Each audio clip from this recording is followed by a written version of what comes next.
Selling in Toronto is different in 2026. For most of the past 30 years, sellers have had the upper hand. In many cases, you could list a property, wait a few days, and let the market do the work.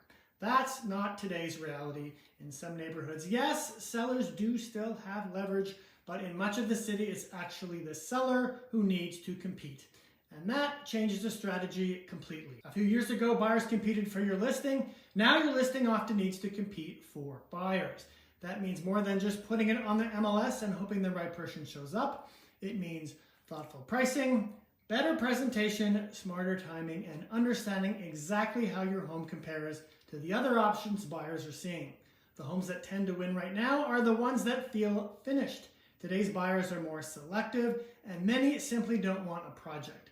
So before listing, it's worth figuring out what truly needs attention and what buyers will overlook and what upgrades actually create a return.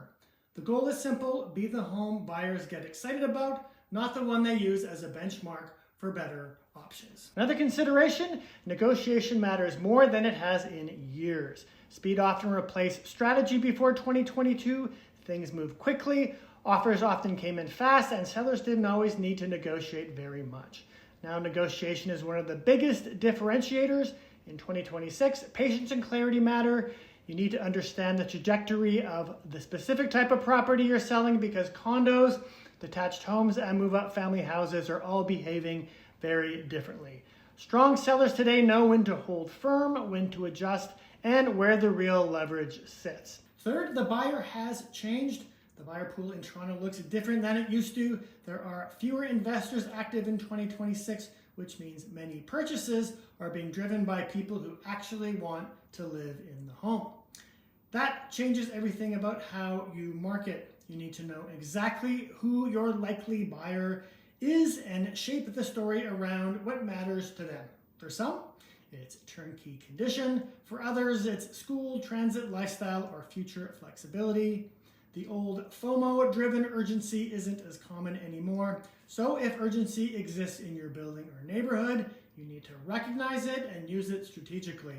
And if you're selling a nice finished home in a competitive neighborhood, you can still do that very well. The part sellers forget, the bigger strategy is often what happens after the sale. This market is actually very interesting for move-up buyers.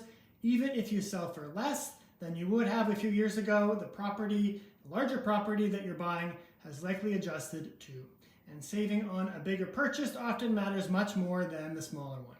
That's why the smartest selling strategy is never just about the sale price, it's also about how the sale fits into your next move. So overall, 2026 is really about understanding your exact market.